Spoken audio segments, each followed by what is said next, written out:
So he has this girlfriend that starts visiting him. He starts sending her bags of $150,000 so she can build a lover's nest. And then when the wife confronts him and says, who's this side piece you're sending all our money to? What's going on there? He starts going like, oh, she's just a friend. She's just a friend. It's like, dude, we have audio recording of you saying that you're building a lover's nest. What are you talking about?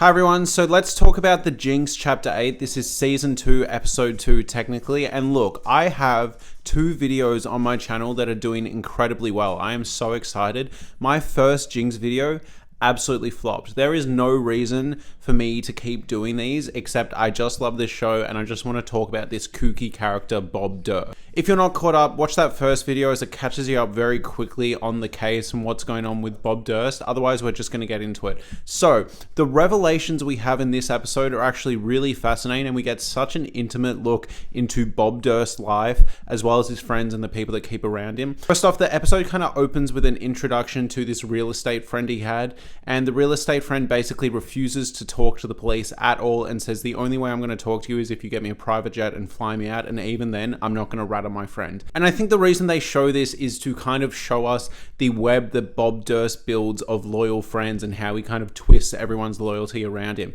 He has literally murdered 3 people at this point allegedly, and everyone is still coming into bat for him and defending him and refusing to talk. So I think that was the point of that first section, because then we are presented with Nick. Now Nick is a friend of Bob who is just an absolutely eccentric, kooky character. You need to see the songs that this guy writes. So basically he was like a rock star for this weird country band where they just do incredibly sexually explicit, juvenile, mature music. And I think what's so funny about this guy is he does this really juvenile music, right? For example, there's one song called Cum Stains on the Pillow, and the director misquotes it as Cum Stains on My Pillow, and he goes, please respect the artistry, get the title right. Should we listen to Cum Stains on My Pillow? On the pillow. Try not to besmirch the song. I'm making cum stains on the pillow where she used to be. Music's great. And at first I thought this was like a sarcastic joke, but I've been listening to the Jinx podcast that HBO Max officially releases, and you get more interviews with this guy talking about his music, and he's like full on dead set about this music. Like, he's not taking it as a joke. He talks about another song called Sit, Sit, Sit on My Face, and he goes, yeah, no, I was really genuinely proud of that song. I thought it was really forward thinking. Absolutely hilarious. And you, thank you for listening and making it all the way through the credits. And as a little treat / punishment, here's more of Nick Javen's music. Sit, Sit, Sit on My Face is my least favorite song on the record. All of our love, leave a wonderful taste. Won't you sit, sit, sit, sit on my face? It's too overt. You know what I mean?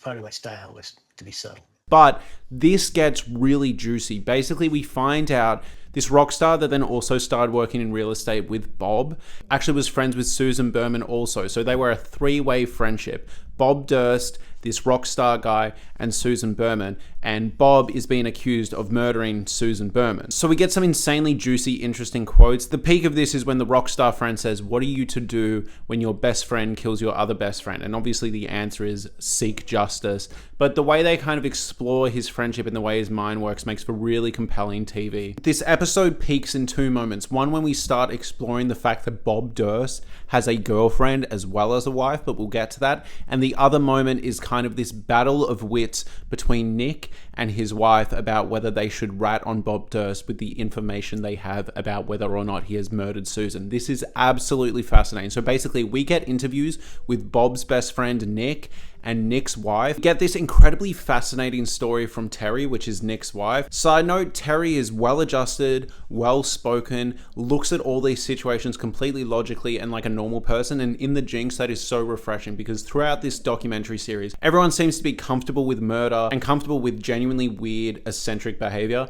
except for Terry. So Terry starts talking about the fact that she was friends with Susan, and as a result, she hated Bob because she was adamantly sure that Bob killed Susan. Susan. Absolutely wild. And she was mad at her husband, Nick, for remaining friends with Bob. And they were having fights about this. She actually took out a life insurance policy because she was like, there is a chance that Bob Durst will just kill me. Mad credit to her. She was ahead of the curve. She genuinely believed and was adamant that Bob killed both Kathy and Susan. Side detour, we also find out that Terry actually worked for Deborah, which is Bob's wife. And apparently at this workplace, this real estate firm run by Bob's wife, which was meant to be super like feminist and forward thinking and only women, it was actually completely toxic and degrading. Apparently Deborah, which is Bob's wife, would walk around and smell the armpits of all the women and make sure they like smelled nice, or they would have to go home and shower and change. Absolutely insane tidbit. Anyway, circling back to Nick and Terry, this basically peaks with this idea that Terry was in Nick's ear being like, you need to do the right thing by Susan.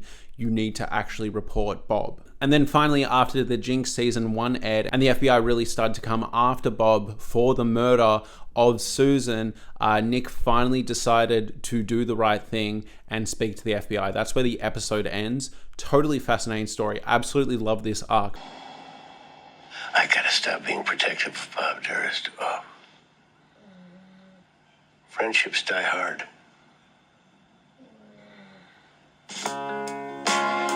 The second juicy arc, the absolutely insane arc, is this idea that Bob has a wife, which we met in the first season, who I said was an incredibly loyal and good wife to him. Even though she isn't a very good person, he actually has a girlfriend as well. This is absolutely nuts and hilarious. So he has this girlfriend that starts visiting him. He starts sending her bags of $150,000 so she can build a lover's nest. And then when the wife confronts him and says, who's this side piece you're sending all our money to? What's going on there? He starts going like, oh, she's just a friend. She's just a friend. It's like, dude, we have audio recording of you saying that you're building a lover's nest. What are you talking about? One of my other favorite moments is when he starts doing push-ups for her. He goes, I'm gonna do the women's push-ups to impress you, and like genuinely at a 178-degree angle. Functioned as Bob's pen pal / girlfriend / Girl Friday. I don't know what that thing is back there. Oh, that's where I do my ladies' push-ups. It's too crazy.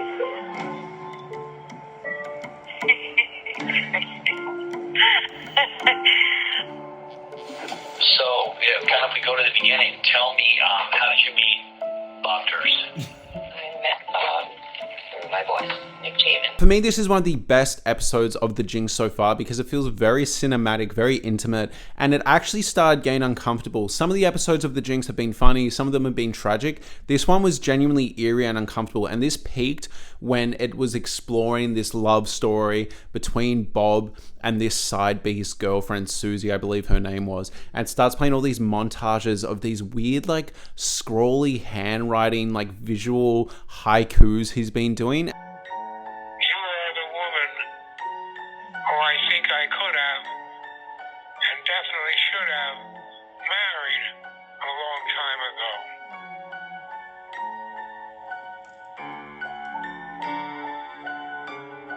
I love you. I miss you a lot. And I love you.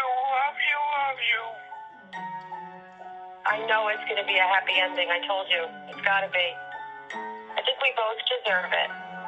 Genuinely reminds me of Jack Torrance in The Shining, where he starts writing all over the walls, all work and no play makes Jack a dull boy, and it's meant to symbolize him losing his mind. That's what this feels like. It feels like Bob is going a bit nuts in jail, and he's just writing these weird love poems. And there's this sense of tragedy because he never gets out of jail. I know he died in jail, but also he did murder like a few people. So I guess just watching this sequence, there is this air of like uncomfortability and eeriness, but this was a fascinating episode of The Jinx. Please let me know if you'd like me to keep covering The Jinx. I would love to do a full season 1 and season 2 recap of just going through this absolutely crazy story when it's all wrapped up.